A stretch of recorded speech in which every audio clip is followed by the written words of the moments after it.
Hello students, my name is Vaibhav. So today in this video आज एक हम बहुत ही important and basic topic start करने वाले हैं which is percentage. जो topic आपके हर एग्जाम में आना है प्लस फर्दर टॉपिक्स के अंदर भी हम इसको यूज करते हैं, स्पेशली डीआई के अंदर जब हमारे पास टेबल्स ग्राफ्स गिवन होते हैं वहां पे भी हमारे पास बहुत सारे क्वेश्चंस बनते हैं परसेंटेज को लेके। प्लस आप कोई भी एग्जाम की प्रिपरेशन कर रहे हैं, चाहे वो हमारा एंट्रेंस टेस्ट हो, कैट, जैट, आईपीएम, लॉ, या हमारा गवर्नमेंट सर्विस के लिए एग्जाम हो, या हमारा एग्जाम हो एक्चुरियल साइंस के लिए, या फिर बाहर से कुछ भी स्टडीज करने के लिए, हर जगह आपको इस टॉपिक की इंपॉर्टेंस मिलेगी विच इज परसेंटेज। नाउ अब ये होता क्या है परसेंटेज, इसको समझने के लिए पहले हम एक सिंपल सा एग्जांपल लेते हैं। Let's say there are two friends, Amit and Sumit. Amit के पास 1000 रुपीज थे, उसका बर्थडे था, उसने बर्थडे पार्टी में स्पेंड किए 800 रुपीज, सो ही स्पेंड 800 रुपीज। सुमित के पास 2000 रुपीज थे, इसने स्पेंड किए 1200 rupees. Now if I ask you, out of Amit and Sumit who spent more money, out of Amit and Sumit who spend more money, तो हमारे को कहेंगे सीधा सीधा आंसर आ रहा है सुमित, क्योंकि सुमित की वैल्यू हमारे पास ज्यादा है which is 1200। But if we change the question, who spent more percent of money, who spent more percent of money।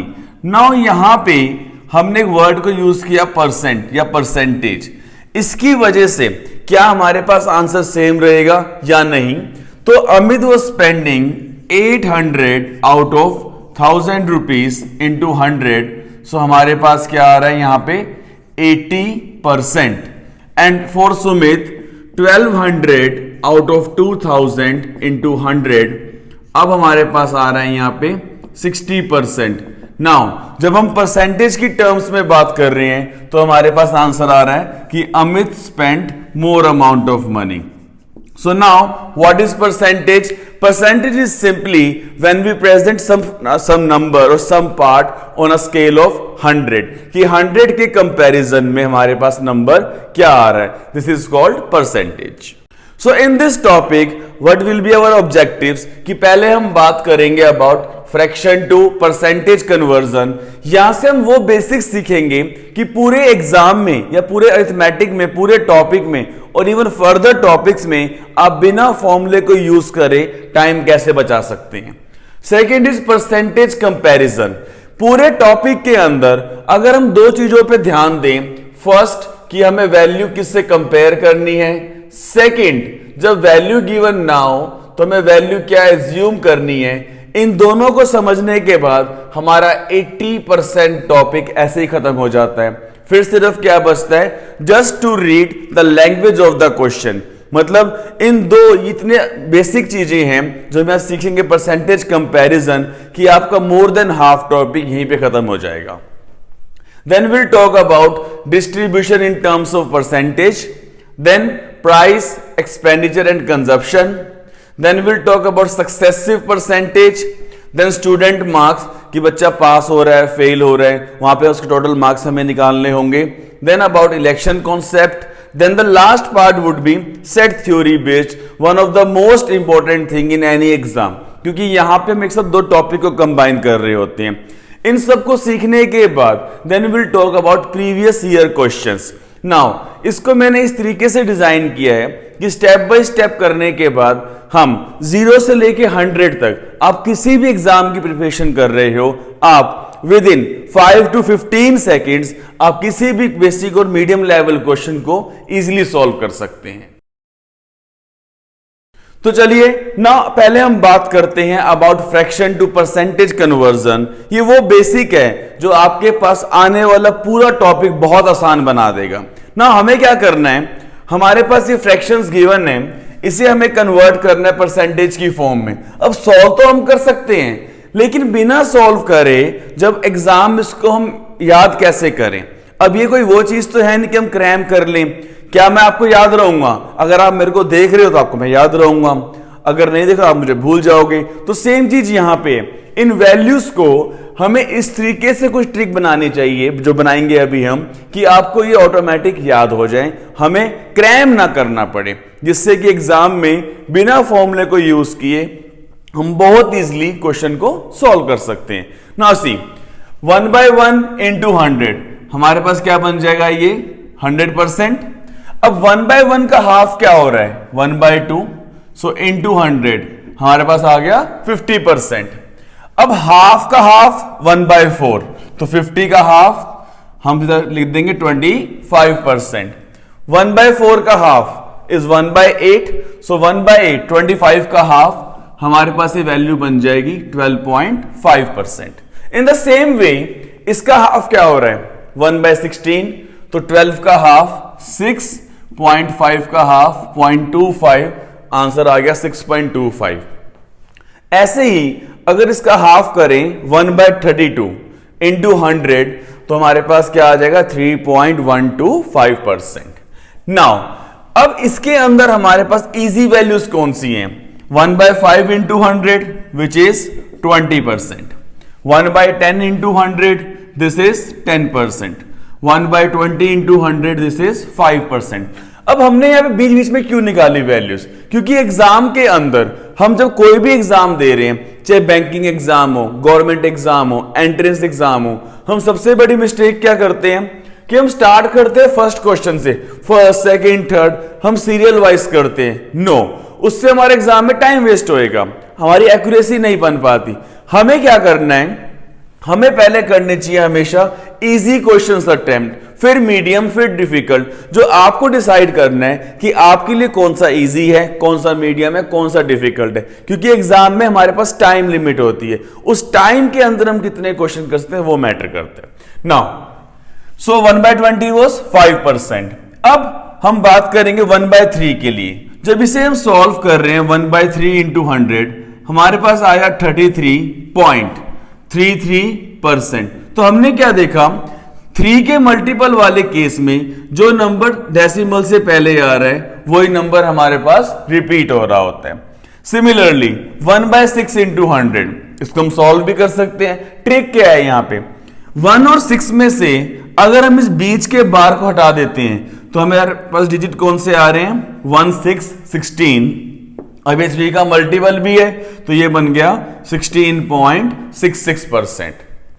Similarly 1/12 into 100, इसका हाफ क्या हो रहा है 1/12, तो 16 का हाफ 8, 6 का हाफ 3, 6 का हाफ 3, आंसर बन गया 8.33%। अब ये भी 3 का मल्टीपल था, मगर यहां पे डेसिमल से पहले वाला डिजिट रिपीट नहीं हो रहा, तो मैक्सिमम केसेस में बनता है, हर केस में नहीं बनता।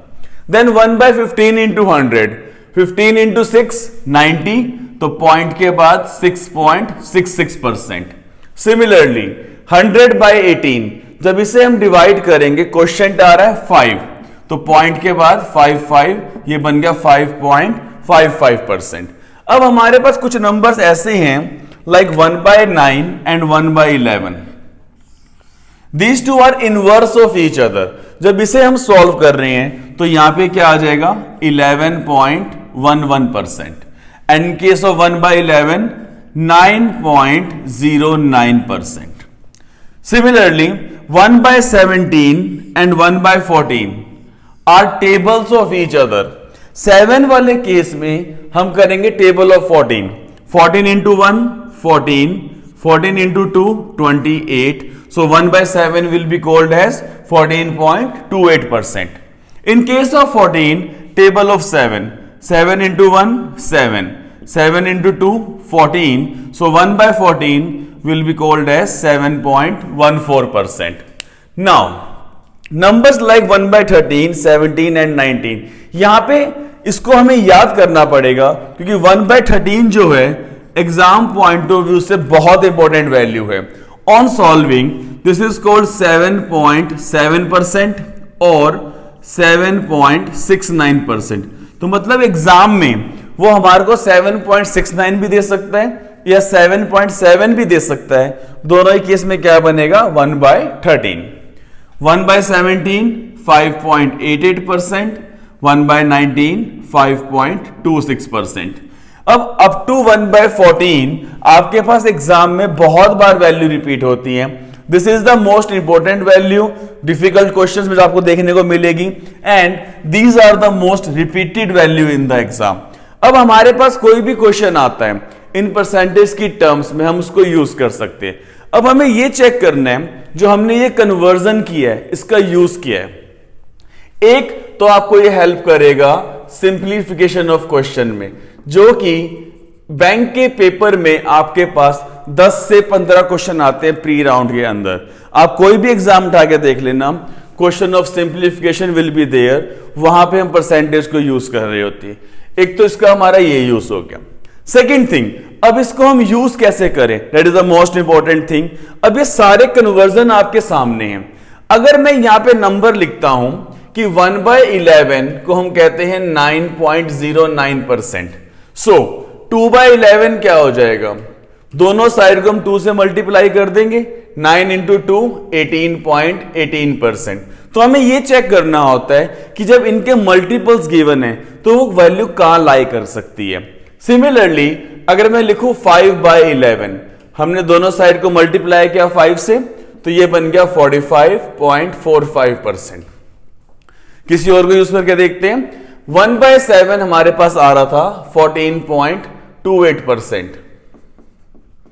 अब अगर इसे हम मल्टीप्लाई करते दोनों साइड 2 से, तो ये क्या बन जाएगा 28.56%। सो इन द सेम वे हम यहां पे सबको यूज कर सकते हैं इन चीजों को सॉल्व करने के लिए। नाउ अगर अब हमारे को क्वेश्चन सिंप्लीफाई करना है, लेट्स से 20% ऑफ 75, तो हम सॉल्व कैसे करते हैं कि परसेंट को साइन को रिमूव करेंगे, 20/100 इंटू 75, हम यहां कट करेंगे, 5 आ गया, यहां पे कट किया 15, आंसर आ गया 15।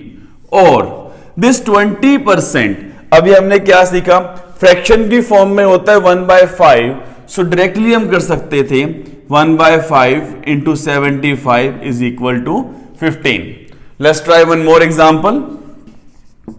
25% of 64, so using this conversion ये 25% कहां पे आ रहा होता है, 1/4 को हम कहते हैं 25%, तो इसकी प्लेस पे हमने लिखा 1/4 इंटू 64, इसको हमने कैंसिल किया, डायरेक्टली हमारा आंसर आ गया 16।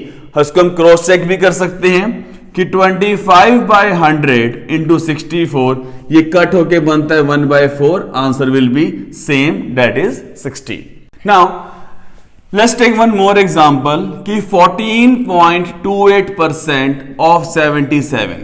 अब अगर इसको हम एक्चुअली सॉल्व करें कि 14.28 अपॉन 100 इंटू 77, तो ये वैल्यू हमारे पास कितनी कॉम्प्लिकेटेड होने वाली है, बहुत मुश्किल हो जाएगा सॉल्व करना कि इसको मल्टीप्लाई करेंगे फिर डिवाइड करेंगे। हम कर सकते हैं लेकिन हमारा टाइम तो वेस्ट होएगा, इसलिए हम यहां पे यूज कर रहे हैं इन कन्वर्जन्स को। तो इस 14.28% की प्लेस पे हम यहां से क्या लिख सकते हैं, 1/7 इंटू 77, हमारे पास सीधा आंसर आ गया 11। एग्जाम के अंदर आपके पास जो भी यहां पे वैल्यू है जिससे हम फिर मल्टीप्लाई कर रहे हैं, this values are always divisible.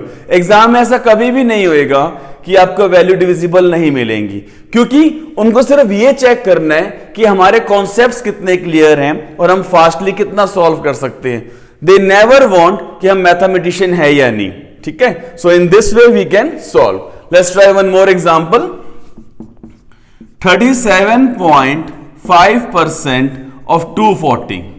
अब ये नंबर तो कहीं आता ही नहीं है हमारे पास, पूरे के अंदर 50 के बाद 33.33 आ रहा था, मतलब कहीं पे नंबर तो है ही नहीं। तो नंबर हमारा कहां लाई करेगा, इन दोनों के बीच में लाई करना चाहिए दिस नंबर। सर अब ये कैसे करें, सो 1/2 को हम डबल कर सकते हैं कि 1/4 और 1/6 मींस 2/4 2/6। अब यहां पे भी नंबर नहीं मिल रहा, तो हमें इनको याद करने के बाद अब हमने क्या ऑब्जर्व करना है, इनको यूटिलाइज कैसे करें। 1/8 क्या था हमारे पास, 12.5%। अगर इसको हम दोनों साइड्स को 3 से मल्टीप्लाई कर दें तो ये क्या बनेगा, 37.5% is equal to 3/8. So that means इस परसेंटेज की प्लेस पे हम लिख सकते हैं 3/8 इंटू 240. क्वेश्चन हो गया बहुत इजी. हमने कट किया 8 इंटू 3 24. सो 3 इंटू 3 9 0. हमारा आंसर आ गया 90. Now 22.22% of 27.27% of 198. अगर इस वैल्यू को, इस क्वेश्चन को हम सिंप्लीफाई करें एक्चुअल प्रोसेस में अपॉन 100 करके, तो कम से कम हमारे 2 से 4 मिनट वेस्ट होने वाले हैं. बट अब हमें क्या आता है? हमें आती है कन्वर्जन. ये 22 ये नंबर्स कब रिपीट होते हैं? क्या तो 9 की टेबल में या 11 की टेबल में? और 22 कहां आ रहा है? 11 की टेबल में. हम 11 की टेबल कहां यूज कर रहे थे? 9 वाले केस में, कि 1/9 इज 11.11%. तो 11 इंटू 2 22. तो ये नंबर बन गया यहां पे हमारे पास 2/9. सिमिलरली 27.27%. नंबर फिर से रिपीट हो रहे हैं. अब रिपीट कब होते हैं? 9 है 11 के केस में, और 27 आता है 9 की टेबल में. मतलब 1/11 की वैल्यू थी 9.09. दोनों साइड को हम जब 3 से मल्टीप्लाई कर रहे हैं, तो 3/11 विल बी 27.27%. तो ये बन गया यहां पे 3/11 इंटू 198. अब इसको हम सॉल्व कर सकते हैं वेरी इजीली. हमने 9 से कट किया, 9 इंटू 2 18, 9 इंटू 2 18. 11 से कट किया, ये आ गया 2. सो 2 into 3 6, into 2 12 will be the answer here. Now 16.66% of 21.42% of 840. अब इसको एक बार ट्राई करते हैं, सिंप्लीफाई करते हैं. 16.66 कहां आ रहा था? 1/6 की फॉर्म में, तो ये बन गया 1/6. 21.42. अब ये नंबर तो हमें कहीं भी नहीं दिख रहा था, बट क्या ये 7 की टेबल है? बिल्कुल है, कि 7 इंटू 3 21, देन उसका डबल 42.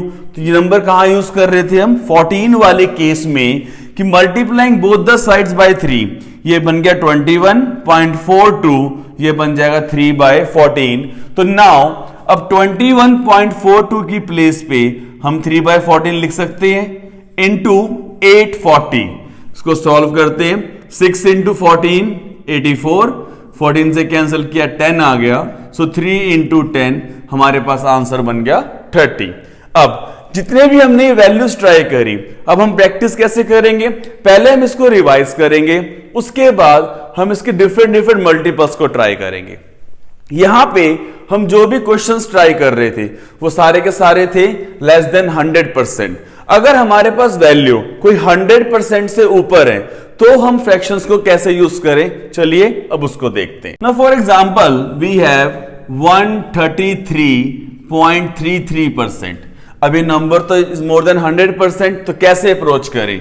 इसको हम ब्रेक कर देंगे हंड्रेड्स के अंदर plus remaining part. Now this 100% is 1. 33.33% is 1/3. तो इसको हम क्या लिख सकते हैं? 3 इंटू 1 3 प्लस 1. ये बन गया 4/3. So 133.33% can be written as 4/3.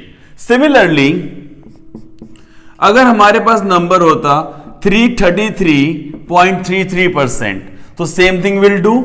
इसे हम क्या ब्रेक करेंगे? हंड्रेड्स वाला पार्ट अलग, then the remaining part 300 plus 33.33%. अभी 300 क्या बन जाएगा? 1/1 वॉज 100%. तो ये पूरा नंबर क्या बन गया हमारे पास? 3. And this 33.33 is 1/3. 3 का हमने एलसीएम लिया. 3 इंटू 3 9 प्लस 1 10/3. तो this value 333.33% in terms of fraction can be written as 10/3. 216.66%. तो इसे हम ब्रेक कर देंगे, 100 वाला पार्ट अलग. 200% plus 16.66%. This 200% will become 2 and this 16.66% क्या होता है हमारे पास? 1/6, तो हमने यहाँ पे 6 का एलसीएम लिया, 6 इंटू 2 12 प्लस 1, ये नंबर बन गया हमारे पास 13/6। Let's see one more example here. 414.28%, तो अब इसे हम किस में ब्रेक कर देंगे, 400% plus 14.28%। This 400% will be 4 and इस 14.28 क्या बन जाएगा यहां से हमारे पास 1/7, तो हमने 7 का एलसीएम लिया, 4 into 7 28 plus 1 29/7, so this value 414.28% in terms of fraction can be written as 29/7। अब इसका यूज क्या है हमारे पास जब हम इसको सॉल्व कर रहे हैं, जब फर्दर अभी हम क्वेश्चंस ट्राई करने वाले हैं तो वहां पे this conversions are very very useful. So now let's try some questions from here. So now let's try some basic questions. Here we have question number 1, कि when 20% of a number is added to 240, the original number is formed. Find the number. तो basically हम कर क्या रहे हैं इस question में कि हमारे पास कोई नंबर है, उसके अंदर जब हम 20% ऐड कर रहे हैं 240 में, तो हमारे पास ओरिजिनल नंबर बन रहा है। सो लेट्स से इस क्वेश्चन को करने के बहुत सारे मेथड हैं। पहले हम समझेंगे बहुत ही बेसिक मेथड कि let the original number be 100x। हम यहां पे नंबर कुछ भी एज्यूम कर सकते हैं, हम x भी ले सकते हैं, वी कैन टेक एनीथिंग। मैं यहां 100x क्यों लेके चल रहा हूं, कि क्वेश्चन है परसेंटेज का। The main thing we have to learn now in basics कि हम नंबर कैसे और क्या एज्यूम करें। अब क्वेश्चन में क्या है, 20% ऑफ अ नंबर, तो now 20% of this number will be 20x।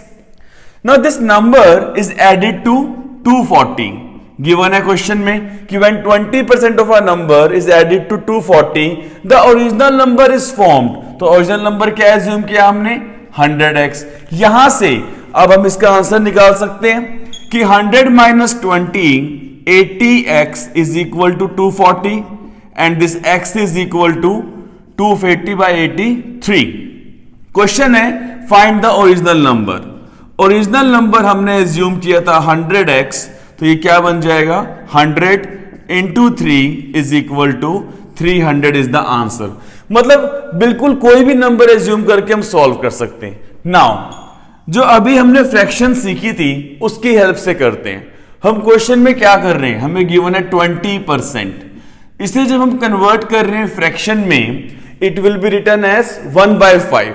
अब नीचे नंबर क्या आ रहा है मेरे पास, नंबर आ रहा है 5, तो क्यों ना हम इस नंबर को मान लेते हैं अब 5x, क्योंकि नीचे 5 आ रहा है ना। 20% मतलब 1, तो 20% of 5x will be 1 from here, so this 1x plus 240 is equal to 5x। 5 minus 1 4x is equal to 240। हमारे पास सीधा x की वैल्यू क्या आ गई, 240/4 is equal to 60। Question was find the original number. यहां पे हम नंबर क्या एज्यूम किया हमने, 5x। So this 5x is equal to 5 into 60 is equal to 300। Again the answer will be 300। Now how to do this question only in 2 to 3 seconds. यहां पे हम 20% जब ऐड कर रहे हैं तो नंबर क्या फॉर्म हो रहा है, ओरिजिनल नंबर। जो नंबर क्या होएगा, 100%। सो कैन आई से दिस इज 80x डायरेक्टली। अगर 20% में ऐड कर रहा हूं किसी नंबर के साथ, ओरिजिनल नंबर बन रहा है, तो नंबर क्या आएगा 80%। तो यहां पे हम डायरेक्टली कैसे कर सकते हैं इस चीज को कि 80% of a number is equal to 240। तो this number will be 240 into 100/80। जब इसको हमने सॉल्व किया हमारे पास डायरेक्टली आंसर आ गया, number is equal to 300। In a same way अगर हम यहां से सॉल्व करते हैं, दिस 20% वॉज 1/5। ये इनके बीच में गैप कितना आ रहा है, गैप आ रहा है 4 का, और ये 4 किसके इक्वल है हमारे पास, this 4x is equal to 240। Again directly the same situation will be formed. तो यहां से हमने कहा x इज इक्वल टू 60 और हमें क्या चाहिए 5 के लिए, तो 5 इंटू 60 आंसर विल बी 300। अब हम यहां से भी सॉल्व कर सकते हैं। फ्रैक्शन से भी सॉल्व कर सकते हैं, क्वेश्चन को पढ़ के हम डायरेक्टली वर्बली भी सॉल्व कर सकते हैं। लेट्स ट्राई अ क्वेश्चन जब हमारे पास परसेंटेज की वैल्यू सिंपल ना हो कि डेसिमल में गिवन हो। Let's have a question now. When 14.28% of a number is added to 120, the original number is formed. Find the number. So in this question, वो क्या कह रहे हैं? 14.28% of a number is added to 120. मतलब कुछ ये part है जब इसे हम 120 में ऐड कर रहे हैं, ओरिजिनल नंबर इज फॉर्म। अब ये सिंपल परसेंटेज तो है नहीं, बट फ्रैक्शन की फॉर्म में this will be written as 1/7। तो नाउ अब हम अपना ओरिजिनल नंबर क्या फॉर्म कर सकते हैं? नीचे 7 आ रहा था, 7x, तो 1/7 of 7x will be x only. So x plus 120 is equal to 7x. 7 minus 1, 6x is equal to 120. So x will be 120/6. X is equal to 20. The number formed now 7 into 20 is equal to 140. So directly our answer will be 140. Now let's have a question. Next question now. If 25% of a number is added to itself, then the number formed, result formed is 500. Find the number. मतलब हम किसी number का 25% उसी number के अंदर add कर रहे हैं, तो हमारे पास रिजल्ट क्या बन के आ रहा है? 500। हमें वो नंबर निकालना है ना। अगेन इस क्वेश्चन को हम वेरियस मेथड से कर सकते हैं। जब हम यहां पे ओरिजिनल नंबर हम मान के चल रहे हैं 100x स्टार्टिंग के अंदर, ना 25% of this number directly will be 25x।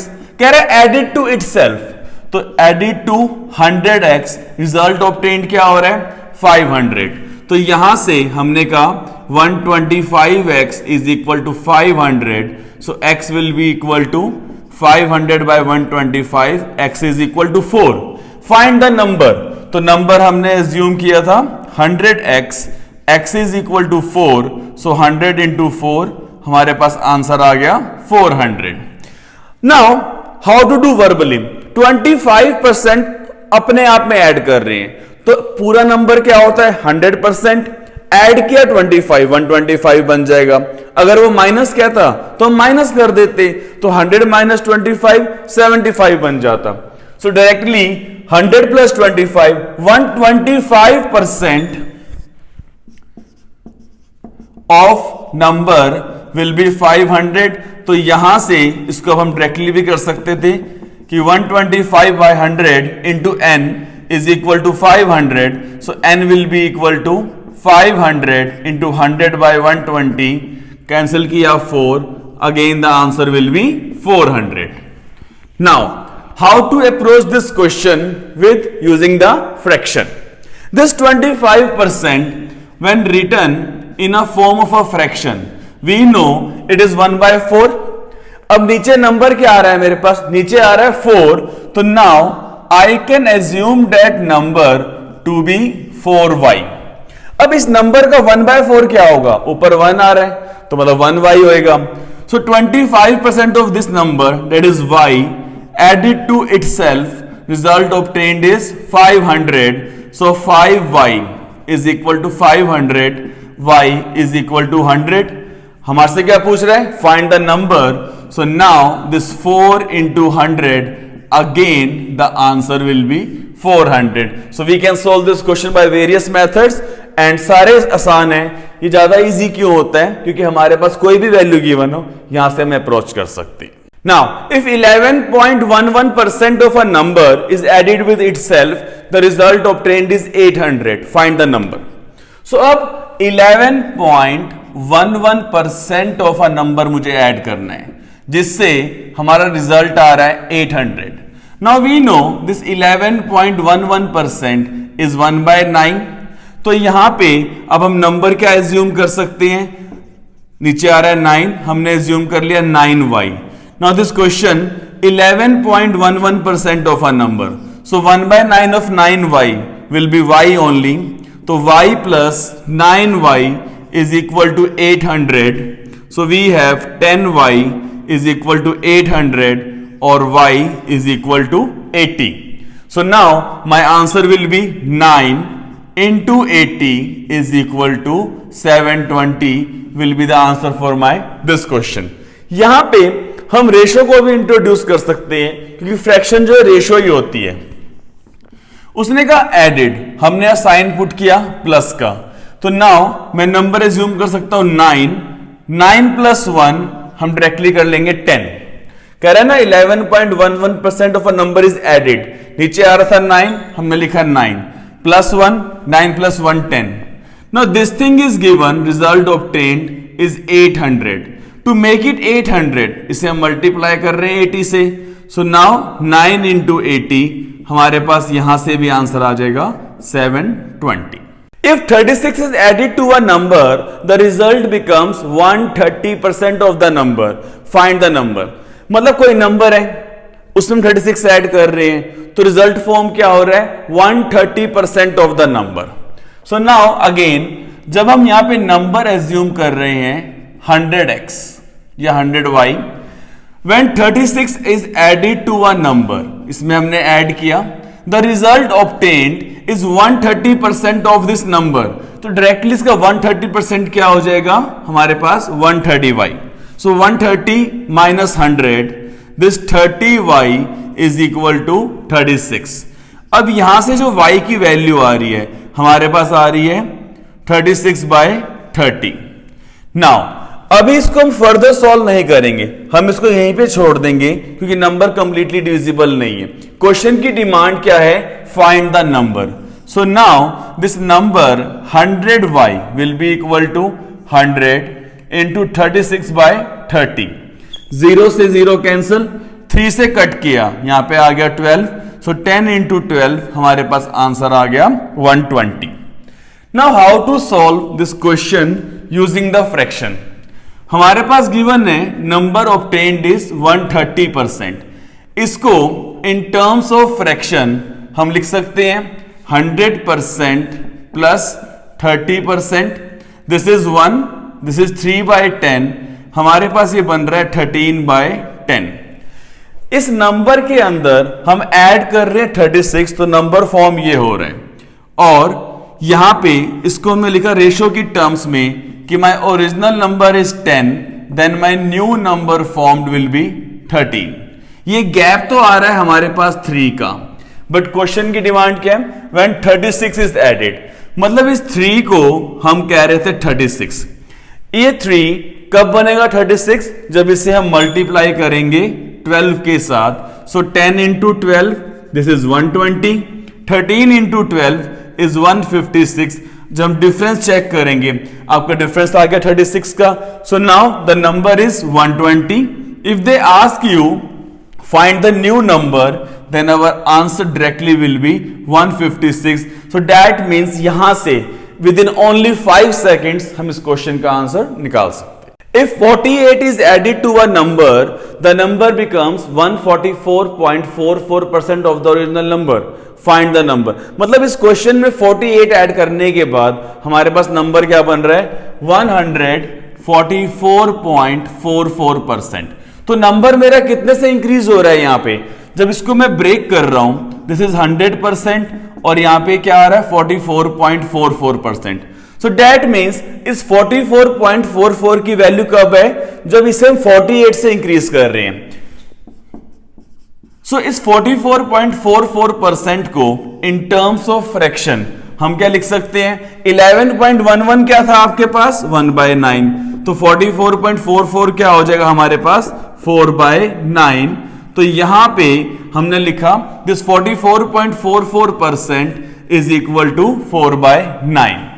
सो यहां पे दिस इज 1, दिस इज 4/9, तो क्या बन गया हमारे पास 1 plus 4/9, this 144.44% is equal to 9 plus 4 13/9. अब क्वेश्चन में क्या कह रहे हैं, when 48 is added to a number, तो नीचे आ रहा है 9, तो हमने अपने ओरिजिनल नंबर को मान लिया 9. तो नंबर रिजल्ट फॉर्म क्या आ रहा है हमारे पास, न्यू नंबर या रिजल्ट बन के आ रहा है 13. Now this gap is of 4 और हमें ये गैप कितना चाहिए 48 का. टू मेक इट 48 हमें 12 से मल्टीप्लाई करना पड़ेगा. So now 12 into 9, the original number is 108. अगर वो पूछता है फाइंड द न्यू नंबर, तो हम करेंगे 13 into 12 which is 156. So answer for this question will be 108. अब इसे हम डायरेक्टली कैसे कर सकते थे? जो ये 48 ऐड हो रहा है 100 से एक्स्ट्रा कितना आ रहा था? 44.44% which is 4 by 9. तो फास्टली वी कैन सोल्व कि 4 by 9 of a number is equal to 48. So number is equal to 48 into 9 by 4. Cut करा 12, हमारे पास डायरेक्टली नंबर निकल के आ गया 12 into 9, 108. So in this way we can do the same question in less than 5 seconds. Now let's have a last question from this part. If 10% of A is equal to 15% of B, then 16% of A is equal to what percent of B? तो हमारे पास given क्या है इस question में कि 10% of A is equal to 15% of B, और हमें निकालना क्या है कि 16% of A is equal to what percent of B. तो हमें इस क्वेश्चन मार्क की वैल्यू चाहिए. सो यहां से I can write 10 by 100 into A is equal to 15 by 100 into B. 100 से 100 कैंसिल, हमारे पास आया 10A is equal to 15B. हमने 5 से कट किया, ये बन गया 2A is equal to 3B. अब हमारे से पूछ रहे 16% ऑफ A. जब मैं इसको प्रॉपर सॉल्व कर रहा हूं, हमारे पास A की क्या वैल्यू आ रही है? 3/2 ऑफ B. अब इसका हम निकालेंगे 16% कि 16% ऑफ A इंटू 3/2B. इसको हम सॉल्व कर सकते हैं इजीली. कट करा हमने, यहां पे आ गया 8.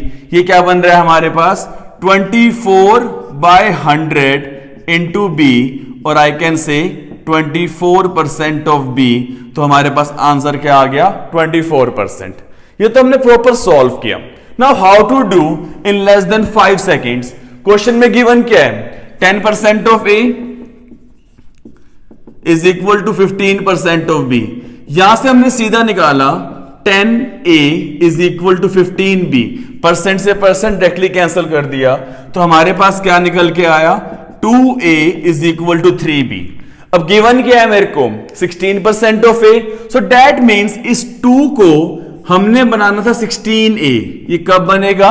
जब 2 को मल्टीप्लाई करेंगे 8 के साथ. सो सिमिलरली 3 into 8 हमारे पास आ गया 24B. डायरेक्टली हमारे पास आंसर आ जाएगा 24% of B. So answer is 24%. So now I hope the basics of this conversion and the basic word problems आप सबको क्लियर हो गई होंगी.